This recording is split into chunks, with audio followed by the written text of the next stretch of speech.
নমস্কার বন্ধুরা, ববি কিচেনে পেলে ছোটের সবাইকে আবার একবার অনেক অনেক স্বাগত। তো চলো, প্রতিদিনের মতো আজকেরও আবার এক রেসিপি নিয়ে আপনাদের সামনে হাজির হলাম। আজকের রেসিপিটা হলো ছোট ছোট ট্যাংরা মাছ দিয়ে ঝাল রেসিপি।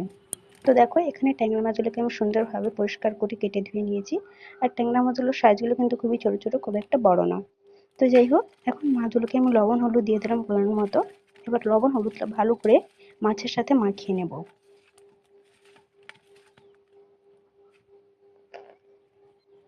তো চলো, মাছের সাথে এখন সুন্দরভাবে লবণ হলুদটা আমার মাখানো হয়ে গেছে। এবার কড়াই উনানে বসিয়ে দিয়েছি। কড়াইটা গরম হতেই তেল দিয়ে দিলাম। তেলটা একটু কড়াইয়ের মধ্যে নেড়ে চেড়ে নেবো এবং তেলটাও ভালোভাবে গরম হয়ে আসলে তবেই কিন্তু মাছগুলোকে তুলে দেবো। তেলটা ভালোভাবে গরম হলে মাছটা দিলে তারপরে মাছগুলো ভেঙে যাবে না। না হলে কড়াই বা তেল দুটোই ভালোভাবে গরম না হলে মাছগুলো দিলে কিন্তু মাছগুলো ভেঙে যেতে পারে।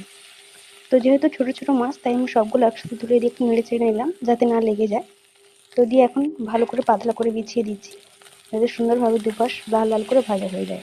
তো দেখো, মাছের কিন্তু এখন এক পাশটা ভাজা হয়ে গেছে আর এক পাশটা উল্টিয়ে দিয়েছি যাতে দুপাশটা সুন্দরভাবে ভাজা হয়ে যায়।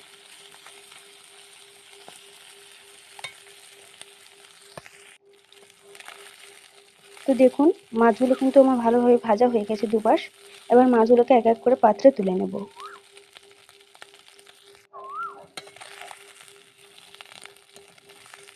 সুন্দরভাবে কিন্তু ভাজা হয়ে গেছে মাছগুলো, আর একটাও মাছ কিন্তু ভাঙেনি, ছোট ছোট মাছগুলো কিন্তু ভাঙেনি। তো যাই হোক, মাছগুলোকে একটা পাত্রে ভালো করে আলাদা করে তুলে রেখে দেবো। দিয়ে কড়াইতে আবার সামান্য তেল অ্যাড করব। মাছ ভাজা যেই তেলটা আছে তার সাথে সামান্য আর তেল অ্যাড করব। এবার দিয়ে দেবো মশলাগুলো, যেমন রসুন বাটা, পেঁয়াজ বাটা, আদা বাটা, জিরে ধনে বাটা, হলুদ, পরিমাণ মতো লবণ আর লঙ্কা বাটা দিয়ে ভালো করে মশলাটা কষিয়ে নেব একটু।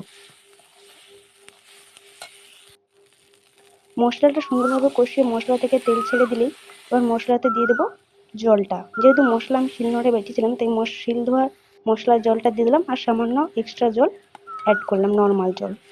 তো পরিমাণ মতো জল দিয়ে এবার মাছগুলোকে দিয়ে দিলাম। জলটা ফুটে আসলে এবার ঢাকনা দিয়ে কিছুক্ষণ তরকারিটা হতে দেবো।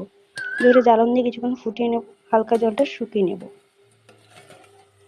তো কিছুক্ষণ পর দেখুন, আমি ঢাকনাটা খুলে নিয়েছি। অনেকটাই জল শুকিয়ে এসছে এবং তরকারিটা প্রায় হয়েও এসছে। একটু নেড়ে চেড়ে নেবো তরকারিটা।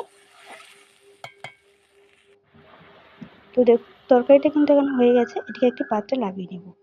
সো চলুন, ফাইনালি রেডি হয়ে গেল ট্যাংরা মাছের সুস্বাদু ঝাল রেসিপি, যেটা গরম গরম ভাতের সাথে আমাদের বাড়ির সবাই চেটেপুটে খেয়েছিলাম। সত্যি কথা বলতে অসাধারণ হয়েছিল। তোমরাও এভাবে একবার ট্রাই করে দেখতে পারো, আশা করি বাড়িতে তোমাদেরও খুব ভালো লাগবে। আর ভিডিওটা